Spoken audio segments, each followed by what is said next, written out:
I was standing in front of my ex-husband's entire family, the same people he told I destroyed our marriage, and they were applauding me as Dr. Avery Reynolds, relationship therapist. He wouldn't look at me, but let me back up, because none of this makes sense without knowing where I started.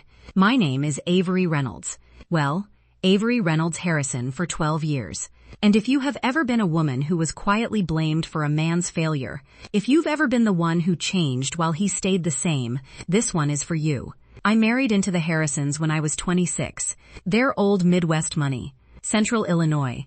Cornfields, brick colonials, Sunday potlucks that somehow felt like board meetings. Their family motto, and I am not exaggerating, was Harrisons don't air their dirty laundry. It was embroidered on a throw pillow in Martha Harrison's living room. Martha, my former mother-in-law, she ran that family like a polished country club. Perfectly set tables, crystal bowls of mints, passive-aggressive compliments, delivered with a smile that never reached her eyes. My ex-husband's name is Ian Harrison, and when I met him, he was charming in that quiet Midwestern way. Polite, thoughtful, the kind of man who pulled out your chair and remembered your coffee order. But what I didn't understand, what I couldn't see at 26, was that he had never made a decision without his mother's approval. Not one. I'm a therapist, licensed, master's in counseling psychology from Northwestern. I specialize in relational trauma and communication repair. Oh, the irony, right? When Ian and I got engaged, I was finishing my residency hours. I worked at a small clinic in Peoria, taking late appointments, building my client list from scratch. I remember coming home at 9 p.m., my heels in my hand, my brain fried from holding space for other people's pain, and Martha would be sitting at our kitchen island because she had a key. We were just discussing the wedding guest list, she'd say lightly, as if she didn't just rearrange my entire pantry. The first family tradition I encountered was what they called Founders Sunday. Every June, the entire Harrison family gathered at the original farmhouse outside Bloomington. The men gave speeches about legacy. The women prepared food and cleaned. I laughed the first time I saw it. I thought it was a joke. It wasn't. Martha pulled me aside that first year. I can still smell the grass and charcoal from the grill, feel the humidity sticking my dress to my back. Avery, she said, her hand resting on my arm just a second too long. Harrison women support. They don't spotlight. Support. Not spotlight. It was subtle. Always subtle. Ian started missing my speaking events. I'd be presenting at local workshops, communication in marriage, conflict cycles, emotional accountability, and he'd text, "Mom needs help setting up for Sunday dinner." Sunday dinner. Every single week. And here's the thing. No one tells you about slow emotional erosion. It doesn't feel dramatic. It feels like small compromises, tiny concessions. You tell yourself it's love. Have you ever done that? Shrunk yourself just a little so the room feels more comfortable for everyone else? Tell me I'm not the only one. I opened my own small practice when I was 31. A tiny office downtown, exposed brick, second floor walk-up. I painted the walls a soft sage green myself. Bought a cream-colored couch on clearance and cried when it was delivered because it felt like something that was mine. Mine. Ian didn't come to the opening. He had a family obligation. Later, I found out Martha had scheduled a surprise anniversary dinner for her and her husband that same night and told Ian she needed her son there. That was the first time I swallowed something that tasted like betrayal. But the real fracture came 3 years later. Ian lost his job. He told everyone he was exploring new opportunities. The truth? He'd been written up multiple times for missed deadlines. Lack of initiative. I covered our mortgage quietly, took on extra clients, added Saturday sessions. I would wake up at 5 a.m., answer emails, drive to the office before sunrise. And at family dinners, Martha would sigh dramatically. Avery works so much. It must be hard on Ian. Hard on Ian. Not once did anyone ask how I was. Then came the lie. One Thanksgiving. Cold wind rattling the windows. Turkey smell heavy in the house. Martha stood up to make a toast. To resilience, she said, raising her wine glass. To families who survive when one partner checks out. Everyone looked at me. Ian squeezed my knee under the table, not in support, in warning. Later that night, I confronted him in our car. What did she mean by that? He stared straight ahead. You're distant, Avery. You're always working. Mom thinks you've given up on us. Given up? I was financially carrying us. 2 weeks later, I found out he'd been telling them I refused counseling, that I wouldn't communicate, that my career mattered more than our marriage. I'm a therapist. I begged him to come to therapy. He went twice, told his family I ambushed him. And then, the moment that broke something fundamental in me, Martha came to my office, unannounced. I was in session. My receptionist texted me, "There's a woman here demanding to speak with you. Says she's family."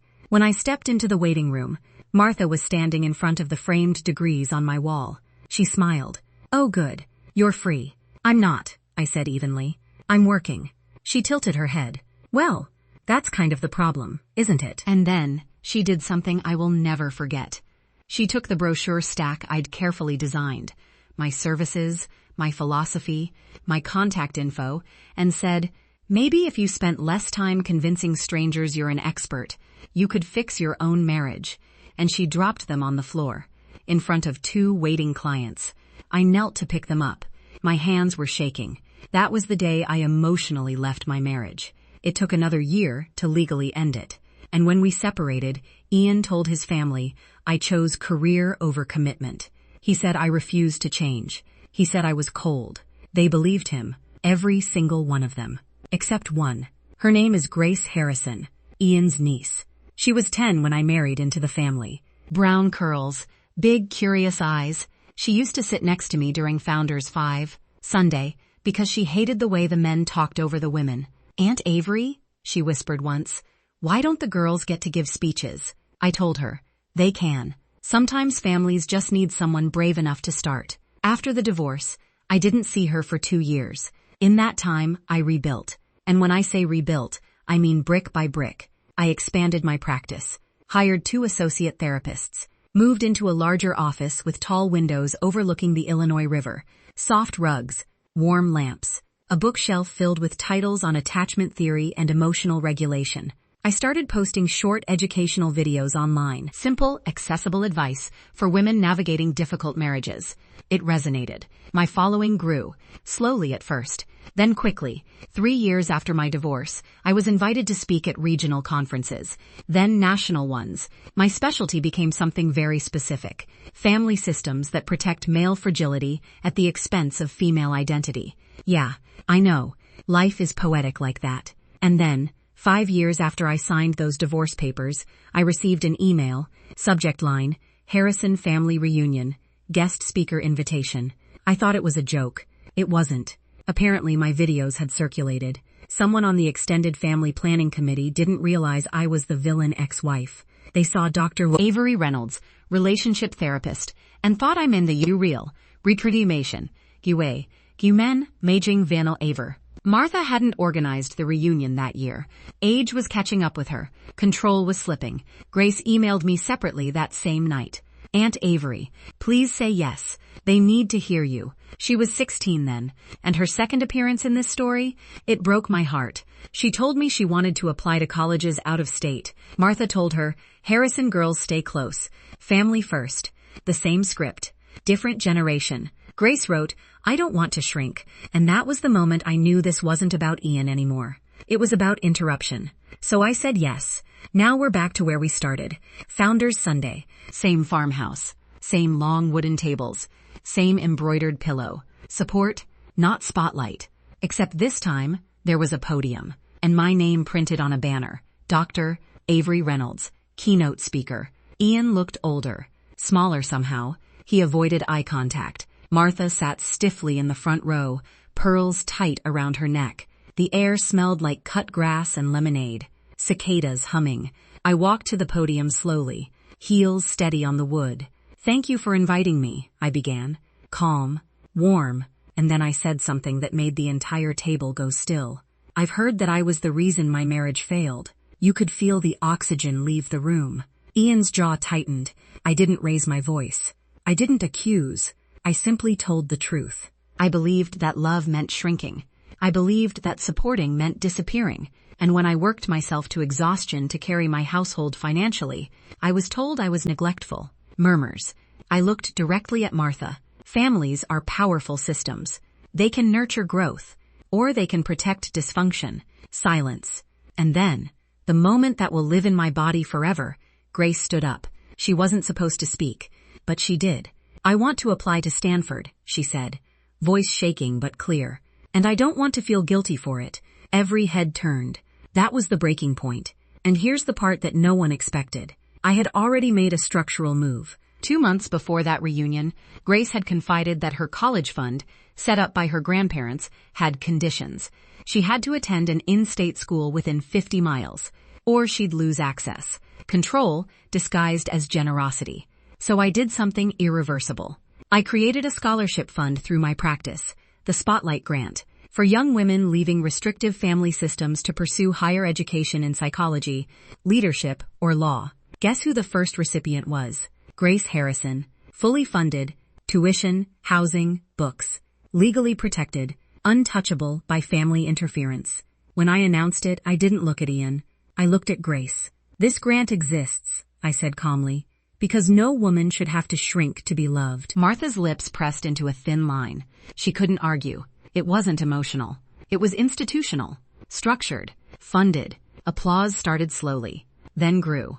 Ian never spoke. And here's the quietest, most powerful part. I left before dessert. No dramatic mic drop. No fight. Just a steady walk to my car, the cicadas loud behind me. Grace ran after me, hugged me tight. You didn't yell, she whispered. I didn't need to, I said. Now every year, Founders Sunday still happens. But there's a new tradition. Young women give speeches. They call it Spotlight Sunday. And last week, I received a photo in the mail. Grace, standing at that same podium. Stanford sweatshirt. Confident. Radiant. On the table behind her, the embroidered pillow. Support. Not spotlight. Crossed out. Replaced with a new stitched line. Support and spotlight. I keep that photo framed in my office, right next to the original brochure Martha dropped on my waiting room floor. Yes, I saved one copy. Because sometimes revenge isn't loud. It's legacy. If you've ever been blamed for someone else's failure, if you've ever been told you were too much when you were just finally enough, I see you. And if this story felt like it was written for you, subscribe to Her Untold Revenge. Share it with the woman in your life who needs to remember she was never the problem.